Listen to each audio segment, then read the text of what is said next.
Bendiciones, hermanos, aquí otra vez en nuestro canal para aprender un poco más de la palabra de Dios y ver qué es lo que el Espíritu Santo nos quiere hablar en nuestros corazones. No pretendo saberlo todo, y lo que oro, mis oraciones son que el Señor me dé el entendimiento para poder dar lo que por gracia yo he recibido. Asimismo, aquel que me oye pueda estudiar la palabra y poder dar para adelante. Así como nuestro Señor Jesucristo le enseñó a los discípulos y sus discípulos enseñaban a otros discípulos también. Y, y es muy importante que tengamos eso en mente, porque el Señor, cuando nos salva, no nos salva para quedarnos en el mismo lugar donde estamos, sino para avanzar en su palabra, sino para seguir creciendo en su palabra. Muy importante eso. Y debemos tenerlo en nuestros corazones. Si no tenemos ese deseo en nuestro corazón, le invito a que oren por que el Señor ponga ese deseo, porque es la voluntad del Señor de que nosotros sigamos creciendo y al mismo tiempo que podamos dar lo que por gracia hemos recibido para la edificación de la iglesia. Y en este momento pues vamos a hablar de Juan capítulo 6, verso 16, y cuando Jesús camina sobre el mar. Pero si le damos un poco para atrás o miramos el capítulo 6 de otra perspectiva, podemos ver que es el capítulo como tal, el centro, la centralidad del capítulo es Jesús como el pan de vida, que Él es el único que nos puede dar ese pan de vida. Así como fue profetizado en Génesis capítulo 3, verso 15, que la mujer herirá a la serpiente. Eso es otro estudio en la cabeza, y la serpiente le causará dolor, refiriéndose al sacrificio en la cruz. Podemos entender un poco más quién es Jesús. Y mi perspectiva y mi deseo es que podamos ver en Jesús como la luz del mundo, como el Evangelio de Juan habla sobre la luz del mundo, que es Jesús, y Jesús es el pan de vida al mismo tiempo. Hay muchos aspectos de Jesús que podemos entender, y mientras más profundicemos en la palabra, más vamos a poder ver en eso. Entonces tenemos que mantenernos en esa mentalidad de glorificar al Señor, de crecer en el Señor, y abandonar el mundo.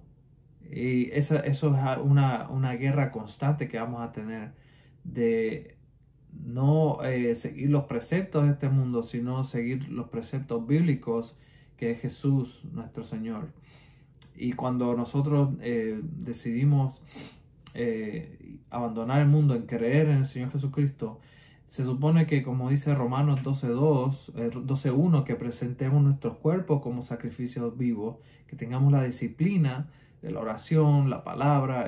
Tiene muchos aspectos ese versículo. Y el verso 2 dice que no nos conformemos a este mundo, sino que podamos ser transformados mediante la renovación de nuestro entendimiento.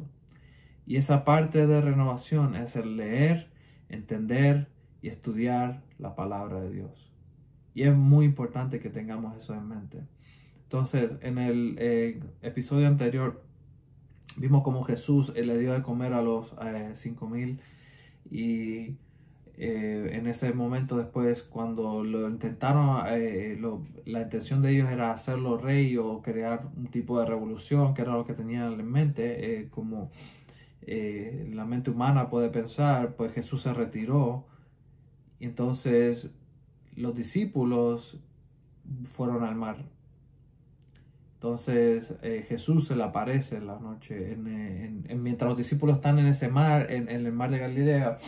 Hay una tormenta, y entonces Jesús se le aparece caminando, la famosa historia de Jesús caminando sobre el agua. Es muy importante que entendamos todas estas cosas, porque hay algo que el Espíritu Santo nos quiere enseñar individual a cada uno y a nosotros como iglesia, especialmente en los tiempos que estamos viviendo, unos tiempos muy complicados, pero al mismo tiempo Él nos prometió que Él estaría con nosotros hasta el fin. Dice: al anochecer descendieron sus discípulos al mar, en el verso 16, y entrando en una barca iban cruzando el mar hacia Capernaum. Estaba oscuro, Jesús no había venido con ellos, y les estaba en el mar con un gran viento que soplaba, cuando había remado como 25 o 30 estadios, vieron a Jesús que andaba sobre el mar y se acercaba a la barca y tuvieron miedo. Mas él le dijo: yo soy, no temáis. Ellos entonces con gusto le recibieron en la barca, el cual llegó enseguida a la tierra a donde iba.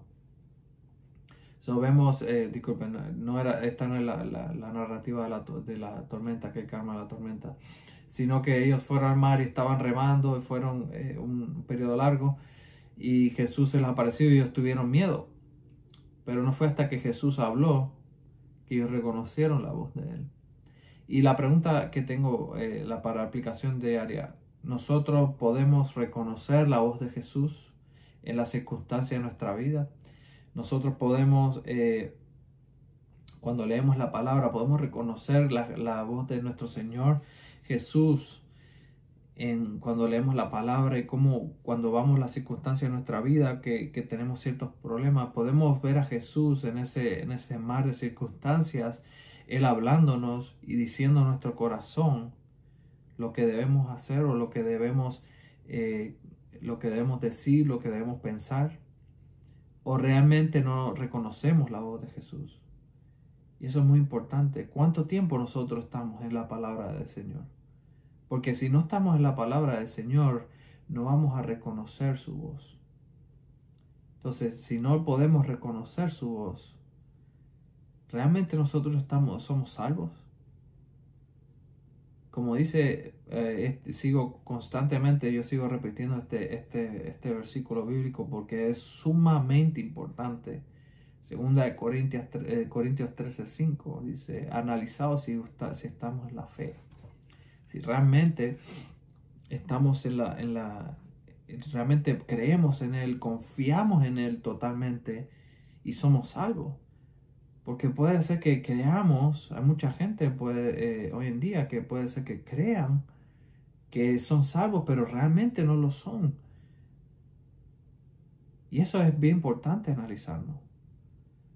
Y aquellos que no creen en Él, o aquellos que realmente tienen una religión superficial, tienen que venir a Él, porque Él es el pan de vida.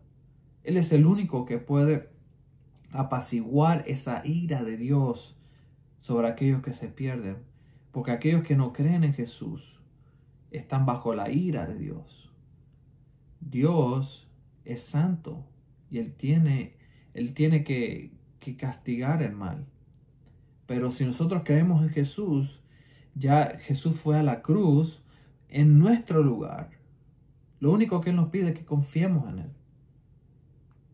Y esa es la fe que tenemos que tener, el confiar en quién Él es y en lo que Él hizo por nosotros y obedecerlo.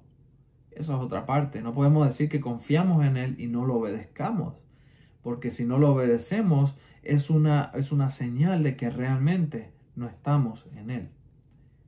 Jesús dijo en cierta escritura, dijo: aquellos, mi madre y mis hermanos son aquellos que obedecen mi palabra. Parafraseando ese verso. Aquí en el verso 22 seguimos leyendo, dice: el día siguiente la gente que estaba al otro lado del mar vio que no había habido allí más que una sola barca, y que Jesús no había entrado en ella con sus discípulos, sino que estos se habían ido solos. Pero otras barcas habían arribado a Tiberias, juntos al lugar donde habían comido el pan después de haber dado gracias al Señor. Cuando vio pues la gente que Jesús no estaba allí, ni sus discípulos, entraron en la barca y fueron a Capernaum buscando a Jesús. Escucharon esto de Jesús, vieron los milagros de Jesús, vieron todas estas señales que habían de Jesús, y la gente estaba desesperada buscándolo. ¿Dónde está? Porque querían saber más. Y con esto podemos analizar las intenciones, por qué nosotros seguimos a nuestro Señor Jesucristo. Porque es Señor y Salvador. ¿Por qué lo seguimos? Si lo seguimos por las señales o prodigios, por lo que Él puede hacer por mí, o porque realmente reconozco que Él es el Hijo de Dios y es mi Salvador. ¿Cuál es la intención de mi corazón? Porque dice Jeremías capítulo 29, que dice: perverso perdón, capítulo 17, creo que es que dice, perverso y engañoso es el corazón. ¿Cuál es la intención de nuestro corazón cuando queremos buscar a Jesús? ¿Es por lo que puedo personalmente ganar yo o realmente porque reconozco que Él es el Hijo de Dios? Entonces dice el verso 25, y hallándole al otro lado del mar le dijeron, Rabí o maestro, ¿cuándo llegaste acá? Y respondiendo Jesús le dijo, de cierto digo, acuérdense, cuando repite las cosas es algo bien importante. De cierto os digo, que me buscáis no porque habéis visto las señales, sino porque comiste del pan y os saciaste. Jesús lo que le está diciendo, no me estás buscando las señales, sino porque probaste del pan realmente. ¿Cuál es el pan? Es la palabra que Él ha hablado, porque hay vida eterna en lo que Él habló. Y hay aquello que es lo que realmente da vida espiritual. Entonces, cuando nosotros buscamos a Jesús, no por las señales, sino por lo que Él realmente nos ha dado, que es la vida eterna, y por lo que Él había enseñado, yo creo que estamos en el camino correcto. Cuando realmente amamos la palabra de Dios. ¿Por qué? Porque es cuando Él nos habla a nosotros y cuando estamos en oraciones, cuando nosotros le hablamos. Y esto es una señal de esa relación que tiene que haber entre nosotros y Él. Jesús es el Maestro por excelencia. Y cuando lo escuchamos a Él, es que podemos tener vida eterna. Entonces Jesús en el verso 27 dice, trabajad no por la comida que perece, sino por la comida que a vida eterna permanece, la cual el Hijo del Hombre os dará, porque a este señaló Dios del Padre. O sea, que nuestras preocupaciones, que nuestras energías, que nuestro interés no esté solamente en las cosas que perecen de este mundo. Sí hay una responsabilidad que nosotros tenemos que tomar, el trabajar y todas esas cosas, pero que el motor que mueva todo, la intención de que mueva todo, sea la vida eterna. Ya no sea tan solo por lo que yo puedo recibir de Él, sino por lo que yo puedo dar en favor de Él. Y esto es extremadamente importante. Entonces le dijeron, ¿qué debemos hacer para poner en práctica las obras de Dios? Entendemos lo que tú nos dices, entendimos que es verdad, pero ¿qué realmente podemos hacer para que esto se materialice de una forma u otra? Y respondió Jesús en el verso 29, le dijo, esta es la obra de Dios, que creáis en el que Él ha enviado. La obra de Dios es que ustedes crean que realmente envió. Creer quiere decir poner tu confianza, la palabra pistis en el griego, poner tu confianza completamente en Él. Entonces en el verso 30 dice, ¿qué le dijeron entonces? ¿Qué señal pues haces tú para que veamos y te creamos qué obra haces? Nuestros padres comieron el maná del desierto, como está escrito, pan del cielo dio a comer. Y Jesús le dijo, de cierto os digo, no os dio Moisés pan del cielo, mas mi Padre os da el verdadero pan del cielo. Que aquel pan del cielo en el maná que comió Israel en el desierto era una sombra de realmente lo que estaba ocurriendo aquí, que es el pan del cielo, el maná. Y es Jesús es representado en aquello que pasó, que eso pasó allá, pero realmente lo que está pasando aquí es el verdadero, es lo verdadero. Lo que pasó allá es solamente una sombra. Lo que está pasando ahora mismo es el pan verdadero que es del cielo, que es Jesús mismo. Qué privilegio tuvieron aquellos que lo pudieron escuchar en persona. Pero realmente qué privilegio nosotros tenemos hoy en día, que podemos leer su palabra y conocerlo realmente. Nada nos para de poder hacer eso. Entonces dice, verso 35, Jesús le dijo, yo soy el pan de vida. El que a mí viene nunca tendrá hambre. Y el que en mí cree no tendrá sed jamás. So, el que a mí viene, siempre va a haber esa comida espiritual. A que realmente vaya por las intenciones correctas de buscar a Jesús. De no es que ganar una posición en la iglesia, no es por ganar un estatus social o un beneficio económico. Si realmente vamos por Cristo, todo se trata de por Cristo. Cuando nosotros vivimos por Cristo, vivimos para Él, por Él y en Él, que todo lo que nosotros hablamos, que todo lo que nosotros respiremos Jesús, exhalemos Jesús, dice que a mí viene, nunca lo echaré fuera, dice, nunca más tendrá hambre, ni tampoco tendrá sed, porque Él es el agua de vida. Más os he dicho, verso 36 dice, que aunque habéis visto, no creéis. O sea, había gente que no creía, aunque todavía. Todo lo que el Padre me da vendrá a mí, y el que a mí viene, no le echo fuera. So, Jesús, Él nunca va a echar fuera a nadie. El que se aleja de Él, es porque quiere. Esto lo podemos ver en una resemblanza cuando Caín, estaba leyendo esta mañana, cuando Caín mató a Abel. Dice el texto en Génesis, creo que es capítulo 4, que Caín decidió alejarse, se fue de la presencia del Señor.